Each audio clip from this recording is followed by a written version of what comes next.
Morning. Time for chapters 15 and 16 of Vinegar Boy. When we left off yesterday, you'll remember that Vinegar Boy was back at Golgotha. The storm had come, and then that terrible thick darkness. And remember, there was a flash of lightning that seemed to envelop the cross, and Christ cried out, my God, why hast thou forsaken me?" And that's where we left off. Now it's time for chapter 15. How long he had sat in that unnatural darkness with his legs cramping from the cold, Vinegar Boy could never say. He tried to bring warmth back into his arms and legs by rubbing them. His back pressed hard against one of the boulders that had saved him from being blown from the hill. There was no sound in the blackness as he tried to stand. The first tremors of the earth seemed no more than the weakness of his own legs. Later, when he and Marconius tried to tell about the strange darkness that fell at noonday and the earthquake that came, they were both uncertain about the length of time between one and the other. All they remembered was the violence and terror. The quivering and the trembling were more than the weakness of his own knees. Vinegar Boy put out his hand to balance himself against the boulder, and the stone was quivering. Feeling the increasing undulations beneath his feet, terror overcame him. He screamed for Marconius. As the centurion appeared out of the darkness, Vinegar Boy rushed toward him, grabbing at him, his fingers slipping on the cold, wet metal of the breastplate. The centurion had just enough time to grab the boy before the sickness that had been gathering in the bowels of the earth exploded in the earthquake. Wave after wave of nausea had convulsed the hill, and both of them were thrown from their feet. They lost their hold on one another, and Vinegar Boy could feel himself sliding downward. He screamed and grabbed at boulders that sprang from beneath his hands like live fowl. Sensing that somewhere ahead of him there was a strip of nothingness, he screamed again. A burning band caught him about the ankle as the rift closed with a snapping sound that shot rocks and dust into the air like a fountain. Marconius hung on, his fingers digging into the boy's ankle. The spasms of the earth ceased as suddenly as they had begun. Some bit of fire struck by the lightning had finished with secrecy and burst into voracious flame in the timbers of the old shed. The flames thrust through the smothering darkness like bright swords that bent and broke against the blackness. Smoke rolled close to the ground, and the boy began to cough. Marconius picked him up and led him to the fire. He was shivering from cold and shock. Somewhere to the west, a viaduct had broken, and the waters were pouring like a waterfall. The centurion looked about him with a mixture of awe and contemplation. "Surely it must be over," he said. "The gods have nothing left to throw against us." The scarlet cloak had been ripped from the Roman's back, and the larger part of it lay in a sodden heap by the burning timbers. He spread it for Vinegar Boy to sit on, and though it steamed and stunk in the heat of the fire, he was thankful for it. Arno, the Syrian, came out of the shadows of the crucifixion arena, and Vinegar Boy suddenly remembered that there were more on the hill than just he and the centurion. Arno had lost his helmet. The tunic under his leather cuirass clung to his shivering thighs. His dark face was gray in the light of the fire, and confusion clouded his eyes. He wrapped his arms about himself and turned round and round before the dancing flames as if he were a piece of roasting lamb. "I checked the crosses, sir. One is in need of bracing. If those fellows are alive through this, they should win their pardon." The Syrian ran his hand through his hair. It was thick with dust and stood in points over his ears. "Get yourself warmed," Marconius said, "and then see how it is with Claudicus. I'm going to search for the wineskin." Marconius picked up a piece of burning wood and went slowly about the area of the shattered shed. The brand was almost consumed when he came back, carrying a battered vinegar bottle, the reed with the sponge, and the lance. Remembrance came back to the boy, and he put his head between his knees. How long had it been since he had started from the commissary with the vinegar and the sponge this morning? And today was to have been his day, the day of his miracle. Arno, too, had noticed the things that Marconius had laid on the cloak. "This has been no ordinary execution, Captain." Marconius cupped his hands before the fire as though gathering warmth. From the midnight hour last night, I have been sure that we were actors in an incredible drama, but the unreal has become real. Arno picked up a torch. I'm going down the hill now, Captain. Take care, there will be no path. What do you think has happened to Clodicus? Vinegar Boy asked. It was strange that they had not heard from him. Suddenly he remembered the thudding sound of that old door and the scream of the horse. Surely Marconius must know that Rubicon is dead. Did he think that Clodicus was dead too? He could not tell from looking at Marconius as he squatted by the fire drying the plume of his helmet. Then, so quickly that the boy was startled, the centurion sprang to his feet, his hand on his sword. Dropping one hand in a gesture of silence toward the boy, he peered sharply into the shadows. Someone was climbing the hill on the far side where the rough brush and pasture grass had covered the hillside, and below, tilled terraces had fallen away toward the garden of tombs. Marconius moved quietly into the deeper shadows, and in that moment the boy thought of Barabbas. Why hadn't he thought of Barabbas before? The darkness that had fallen at midday would fool the outlaw. He would think it was night. Perhaps he had grown tired of waiting and had decided to make his way out of the city under cover of the storm. Or maybe it wasn't Barabbas at all. Maybe Barabbas had died in the earthquake. Those old houses would have been the first to fall, and the rotten steps would be gone too. But if Barabbas had escaped from Jerusalem, why would he come to the hill? Surely he wasn't foolish enough to think he could do anything about Dismas. Dismas didn't have to be buried properly. Hadn't the outlaw understood about paradise? Didn't Barabbas know that paradise was better than a mountain pool where the sunset made rainbows in the falls? Had Barabbas said something about a waterfall, or was he just imagining it? Maybe the broken viaduct and the sound of the water had made him imagine a waterfall. He was having a hard time sorting out the real from the make-believe. One thing was clear enough: someone was coming, and Marconius was ready for him. The voice sounded before the figure was plain. "Captain?" The voice was resonant and peaceful. Vinegar Boy felt his heart jump with relief. It wasn't Barabbas, it was John. "Marconius, it's the fisherman. It's John." The Galilean crossed the ring of boulders and came toward the fire, his hoisted garments dripping with water. His face showed strain, and his eyes were not as blue as they had been earlier in the day. A strange aroma was about him. The boy realized it was that of burial spices. "I have come for his body when it is ready."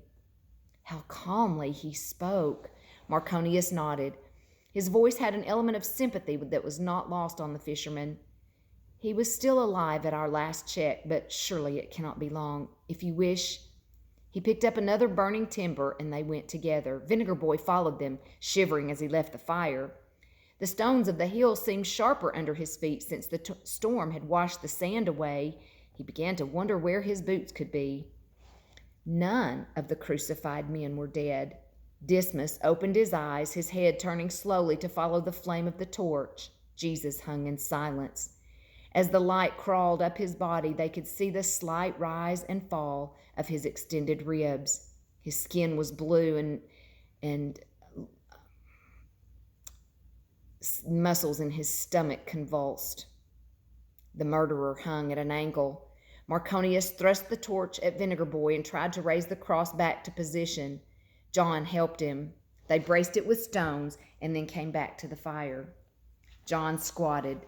Vinegar Boy wondered how often he had sat like that on the seashore eating fish from the luncheon fire, or waiting for the other fishermen to come in with their boats. "The boy has told you that we have permission to take him?" "Yes, but I've heard nothing from the governor." "You will," John said. "My friends have gone into the city to see to it." "It's all right," Vinegar Boy said. "Pilate gave me the aloes after I reminded him that he had told Joseph he could have Jesus after he was dead." "If he is not dead by sunset..." Marconius paused. John knew what he hesitated to say. "He will be. There is a prophecy in our scriptures, Captain, that tells us that not a bone of him shall be broken." Arno came out of the darkness behind him. Marconius looked up quickly and read the message on the Syrian's face. "A rock slide got Clodicus, Captain. I saw his arm. There's nothing we can do." Marconius brushed his hand across his lips. He was a good soldier, but he was right. The gods were not with him today. John laid his hand across the boy's knee. Thank you for bringing my mother down. The garden was fairly destroyed, but we were safe in that tomb.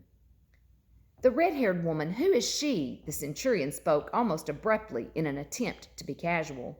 John looked at Marconius, and the boy saw what John saw. The gentleness and the interest were there, but Marconius did not even realize it.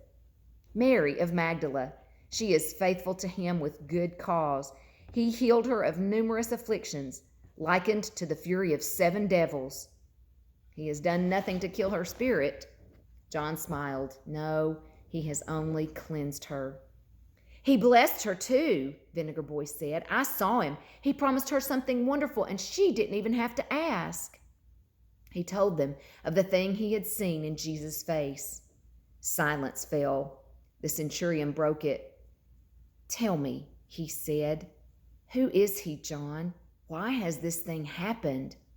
As though the simple question turned a spigot, John's words began to pour out, sparkling and bright. Like white water they were in the darkness, mixed with spices to warm and comfort the heart.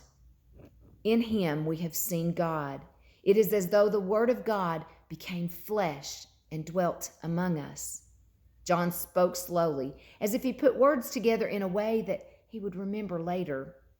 We beheld his glory, the glory as of the only begotten of the Father, full of grace and truth. Vinegar Boy listened and tried to decide why he liked John's voice so well. He was a Galilean and a fisherman, but he must have read poetry, as Marconius did, because he could speak like the Romans spoke, and the things that he talked about seemed to be happening right before their eyes.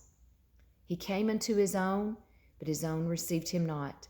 But to them who accepted him, he gave new life. He brought light to darkness. He told us that his enemies would scourge him and he would be lifted up. As the serpent in the wilderness in the history of our people, Captain, he would be lifted up. This serpent, is it a myth? John shook his head. As you know, our ancestors were slaves in Egypt centuries ago. We have a history of being slaves, and we have a heritage of promised kingdoms. God sent us a leader to take our people out of bondage. But as they went, they murmured and rebelled. Then judgment came upon them. Poisonous serpents afflicted the people, and they were bitten and died. But God did not leave us without hope. He instructed Moses to fashion a brazen serpent and hang it upon a pole in the midst of the camp. Those who looked upon the serpent that was lifted up would be saved. John's voice faded, and his head turned toward the crosses. The serpent healed them? Marconius sat with his chin against his chest, and his voice was muffled. No, John said, their faith in the promise of God saved them. Vinegar Boy looked into the fire, and a copper flame lifted and twisted, reminding him of the lightning that had coiled like a great serpent about the middle cross. He must tell John about it. Did everyone have such faith? Marconius asked. This time his head was lifted and his eyes held those of John. The fisherman shook his head. Some thought it foolishness. Arno had been forgotten in the discussion, but now he leaned forward. If this Jesus is indeed your Messiah, why did he not gather a force of men and drive us into the desert? He did not come to destroy, but to fulfill the word of God. He came to give his life a ransom for many. But it will not end here. No. John leaned forward and stirred the edges of the fire, and a dying coal burst into renewed flames. It will not end here. He has promised that he will come again and receive us unto himself. In the silence that followed those amazing words, there was a stirring on the middle cross. The sound brought all of them to attention. Vinegar Boy went forward. If Jesus had been clothed in light and ready to step down from the cross with a crown on his head, he would not have been surprised. But there was no light, only the cry of a tormented man. I thirst. John looked around. Water, he said to Arno. Marconius grabbed up the vinegar bottle. The sponge, the boy reminded him. They filled the sponge, and it was Arno who raised it to the dying man's lips. Jesus sucked slowly as his eyes roved over the faces of those below him. Vinegar Boy saw his gaze stop on John. Then he turned his face away from the sponge, and he cried out in a voice that was startling in its strength, "It is finished." The cry rebounded in the hollow darkness. It was a glad cry, a triumphant cry, the cry of a man who had caught a glimpse of his Father's house after a long absence. And as the words went forth, the veil of darkness split from north to south and east to west. The portions of black rolled back. The hill moved once beneath their feet as if to gain a permanent resting place. For a moment, it seemed that the air was filled with the echoes of the mocking voices that had been heard during the day. The sun, brazen and full in the third hour of the afternoon, struck the face of Jesus. He was bathed in gold. "Father!" The voice rang again, and light continued to shower upon the mutilated but radiant face. "Father, into thy hands I commend my spirit." A shudder passed through him. A sigh rose, lingered on the air, and was gone. His head dropped. Jesus of Nazareth was dead. As simply as Vinegar Boy would have handed a tool to Nicholas to mend, so Jesus breathed out his life unto the keeping of his Father. John sank to his knees, his eyes flooding. Arno raised the lance. "We must be sure." Marconius took the lance and moved toward the cross. Vinegar Boy shut his eyes. He heard the thrust. And then a strange thankfulness filled the boy. He did not understand why he should be glad that Jesus was dead. His heart should be shattered, for he had not received his healing. He put his hand to his ugly cheek. He was surprised to find it wet with tears. Chapter 16. Dismas, the young rebel, moaned. Hearing him, the boy looked up at the glazed eyes under the dull hair that had been bright as sunlight when the day started. The outlaw's tongue, raw and swollen, tried to get through his lips. "Do you want a drink?" The faintest shake of the head answered him. "Jesus is dead," Vinegar Boy said, "but he is waiting for you wherever he is. You don't have to worry about anything anymore." The fever-burned lips tried to smile. The boy shuddered. Dismas took a deep breath and let his weight settle again. His face turned toward the sun. The boy could almost feel on his own scalp the fingers of the sun as they moved through the outlaw's drying hair. Dismas never opened his eyes again, not even later when the executioner broke his legs. Vinegar Boy could never remember when the executioner had returned to the hill. He could remember talking to Dismas, but after that things became mixed up. He knew that John had gone from the hill to fetch help to get Jesus' body, and he knew that Marconius had sent Arno back to Jerusalem to carry word of the Nazarene's death and to check on the disposition of the body. If it was not Pilate's desire to have the Nazarene turned over to his friends, then Arno should send word by courier. Marconius would keep solitary watch on the hill until the leg breaker came. Vinegar Boy stood by himself at the corner of the hill where the deluge had left mud-filled caverns where the yew tree had been uprooted. His head felt strange. Valley and city swam before his eyes. He sat down quickly and not a moment too soon.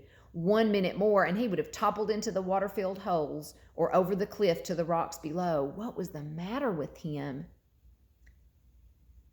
Vinegar Boy tried to think back, to sort out the different parts of the day as he would sort turnips or cabbages, but he could not. The hill seemed to be full of people again. The voices and the mockeries were being repeated all over again. "If he be the Christ, let him come down from the cross and we will believe him. He saved others, himself he cannot save." He heard again the cursings of the big outlaw, the groans of Dismas, the tears of Mary, and the accusations of the red-haired Magdalene. And he heard the wild cry of John Mark, "This is Jesus of Nazareth, the King of the Jews." The cries crescendoed until he threw his hands over his ears and buried his face in his lap. Then the voices faded, and he knew if he opened his eyes, he would see the hill as it was. Opening them, he saw the executioner moving toward the middle cross. What was the matter with him? Didn't he know Jesus was dead? He tried to rise, but the floating feeling in his head came back and he sat down again. What difference did it make? A dead man couldn't feel anything. Besides, Jesus wasn't there. He was in paradise. But Marconius stopped the executioner with a bellow that could have been heard on the highway. "Leave the Nazarene alone. Do not break his legs. He is dead." "How do I know unless I test them? You sure he's dead?" Then the executioner saw the lance hole and grunted. The executioner put the bar and mallet back into the leather pouch that hung over his shoulder. "The Tribune says you are to wait until the last possible minute to put them out of their agony. In fact, he said to keep them alive until the sun gets its behind wet in the great sea." The leg breaker chuckled.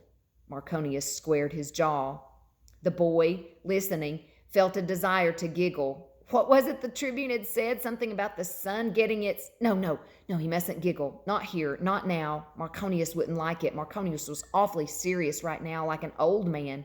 He better not giggle. It might not come out a giggle. There might be a whole hill full of giggles, jumping about like grasshoppers. He would laugh and never stop laughing. He bit his lip and grabbed the earth. He must stop thinking. He should make his head empty, like an empty barrel, real empty. So if anyone banged on it, all he'd get was a dull echo. He began again to giggle. No, he mustn't giggle. He had better look at the sunset, look at it until his eyes hurt. He was sorry Dismas wouldn't open his eyes. He didn't know how beautiful the sunset was. Pale green and rose and purple were wiped across the sky as if a child had emptied buckets of paint. The sun had started its descent after the third hour of darkness, like a small golden denarius rolling down the side of the sky. But now the sun was round and fat as a shield, gloriously bright, so bright it hurt his eyes. He put his head on his knees and watched a whole lot of little suns go round and round and round. He never knew if he fell asleep or not, but when he came to, the executioner was gone, and Marconius had administered the other death thrusts, even though the sun had not touched the sea. The burial carts would come later with the lime buckets hanging on the side. The bodies of the outlaws would be hauled away to the valley of Gehenna, where they would be sprinkled with lime. Sometimes the bodies were thrown on the refuse fires. He wished he could do something for Dismas. Barabbas had wanted him to do something, but what could he do? He stood up, every muscle of his body aching. The pain of his bleeding feet had long since disappeared in a host of other pains. Nicholas would bathe and salve and scold. How good it would be to have a bath and crawl under the clean blankets of his bed. The moonlight would pour through the shutters, and Sparrow would rouse in the eaves and chirp a sleepy welcome. Slowly he moved toward the cross on which Dismas hung. Yes, the smile was still on the swollen lips. Vinegar Boy laid his head against the upright. "Where are you? Are you with Jesus?" The dizziness was returning. It seemed the hill rolled under his feet like waves of an ocean. He felt no urge to scream. He would stand like John and let the waves get higher and higher, and Marconius came toward him but stopped in front of the middle cross. The boy noticed with surprise that Jesus was gone. When had John taken the body? The centurion's cheeks were dark with beard. Sweat and dirt made the ringlets of his black hair stiff across his forehead. He carried his helmet. The black plume was ruined. He laid the helmet at the foot of the empty cross. Then he took off the sword belt and laid it with the helmet. He moved and spoke as if he were the only one on the hill. Vinegar Boy clung to the other cross and listened. Marconius looked up. The rough-hewn beam pointed like a black finger against the sky. Rays from the setting sun shot sparks from the nails that had held the title board. The sign had been blown away in the storm, but it seemed that Marconius was reading it. "This is Jesus of Nazareth, the King of the Jews." He spoke softly but clearly. "Sir, I stand before you without helmet, cloak, or sword, and I say unto you, where is my authority? What have I within myself that makes me a commander of men? But you, sir, you wore no helmet and no sword, and yet you were the master of all. You could have said to the wind, go, and it would have gone. To the lightning, come, and it would have consumed us. I have seen men go willingly and obediently to their death, but death was your servant. Death came as you commanded. Jesus of Nazareth, behold me. I too wish to be remembered when you come into your kingdom. Marconius knelt on both knees. Lord, be merciful to me, for truly you were the Son of God. The lightness left the boy's head. A feeling of sympathy took him on the run to Marconius. The centurion still knelt with one knee lifted, his fists doubled under his chin as he wept. Don't cry, Marconius. He heard you. Don't cry. The crunch of gravel behind them made the boy look up. His amber eyes, tired and dull, blazed in surprise. His lips opened in a cry of amazement. Barabbas! Marconius swung about. His hand scooped up the sword and he turned, crouching. Tears made his eyes shimmer under the setting sun, but the deadly intent behind them was plain to see. Suddenly, incomprehensibly to the boy, Marconius had become Rome again, bloody, killing Rome. The sword would have lodged itself in Barabbas's exhausted body if Vinegar Boy had not thrown himself against the springing centurion. Marconius, taken entirely by surprise, sprawled on his back. The sword spun out of reach. Vinegar Boy stood over him, his whole body trembling. You can't kill him. He's free. Jesus died in his place. Then the young voice rose. Haven't you killed enough for one day? The birthmark stood out in the golden light. Then the tired, hungry, dirty body went limp. The head pitched forward, then the body. He literally catapulted into the Roman's lap. Under the weight of the boy, with the sword lying between them, there would have been no chance for Marconius if Barabbas had decided to strike. The knowledge was there in the flashing of eyes. Then Barabbas kicked the sword away and knelt to lift the boy. The hands of the enemies met beneath his body. Their eyes met across his pitiful, beautiful face. Barabbas took a slow, deep breath and said, I owe this boy my life. He found me in an alley where I dragged myself after your men threw me out last night. He brought me bread and water. He was going to take me out of the city tonight, but the earthquake forced me to take my own chances. The darkness in the city was a gift of God. The quake might well have finished me, except it has become clear to me that this is not the day for Barabbas to die. I would have killed you, Marconius confessed quietly, but he is right. I have no reason to collect a debt that has already been paid. Marconius began to slap the boy's dark cheek. Barabbas picked up the dirty, bruised hands and rubbed them gently between his own. He showed the blisters to Marconius, and the centurion nodded. He hauled a cart of aloes. The centurion shifted to a sitting position, and the boy's eyes fluttered. He heard them talking, but he kept his eyelids shut. Marconius said, As the cross is my witness, you need have no fear of me. Barabbas answered softly, Neither have I a desire to do you evil. This is a strange thing, for this morning I would have condemned the host of you to hell. The boy moved and opened his eyes. He was not dreaming. Close above him, both with the same anxious looks upon their faces, he saw the mortal enemies. Something had changed them. What? He heard Barabbas talking softly. What kind of man died on that middle cross, centurion? For a good man one might die, but scarcely for a wicked man. Why did they crucify him and let me go? Even in the dungeon it was said that Pilate found no fault with him. Marconius answered. The boy was glad that he was listening with his eyes closed tightly again. The words were wonderful enough. They were the kind of words John would use. You know the laws of your Mosaic sacrifices? As well as most. Of late I've been too busy to observe the washing of the inside of the platters. Marconius must be smiling slightly because the smile was in his speech. In all religions there are such things that one fails to observe, but in the one essential thing your people have been faithful. They believe that God meets with them in the blood atonement. Is that not so?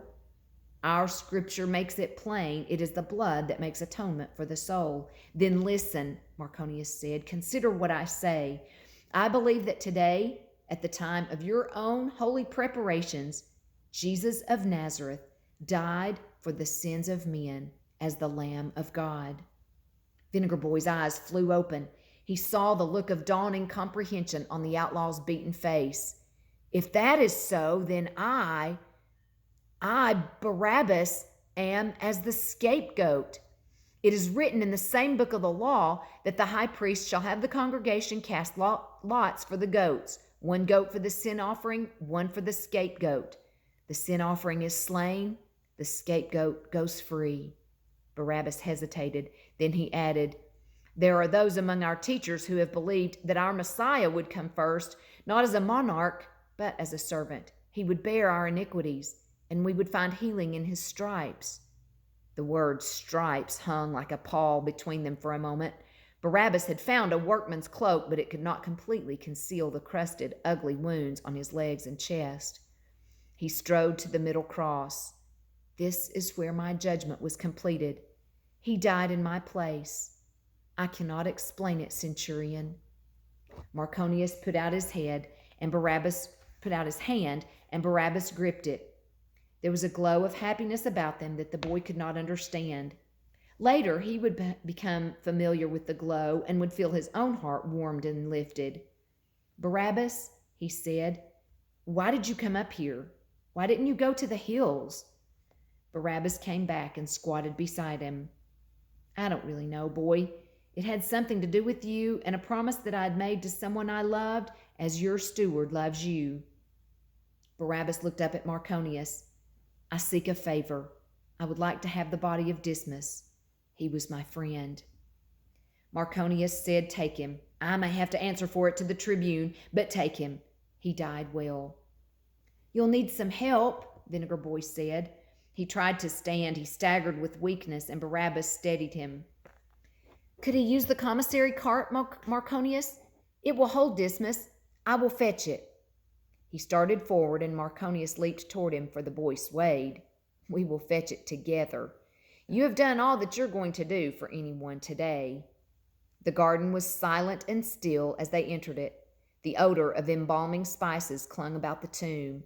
A stone had been rolled across its entrance, but there was no permanent seal. Perhaps there was something yet to be done. The cart was there.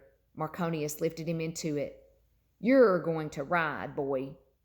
The feel of his arms made Vinegar Boy lonesome for Nicholas. He hunched his knees under his chin, and his hips took the jolting as the cart bounced over the ruts and gullies. Behind him, the face of the cliff disappeared into the evening shadows. Overhead, the colors of the sunset ran outward, growing progressively paler until they reached this eastern horizon. All the